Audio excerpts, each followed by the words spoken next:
stasiun Palawargi. Nah, iya tempat paling indah subway nu aya di Jerman. Kabayang teh.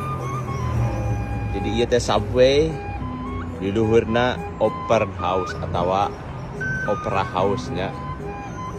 Tempatnya kan opera endah pisan kan, perpaduan antara modern jeung klasik. Aduh, gusti ya. Urang kaya hareup pula gadanya urang lelempaan kadinya. Ayo ah. Yalah kedap. Ayo tampak samping ya megah pisan kan si opera teh. Aduh, gedung opera. Masih dipakai kene sih ke tempat konser, balet, tinggal sahdu pisan suasanana. Gagah pisannya gedungna bener teh.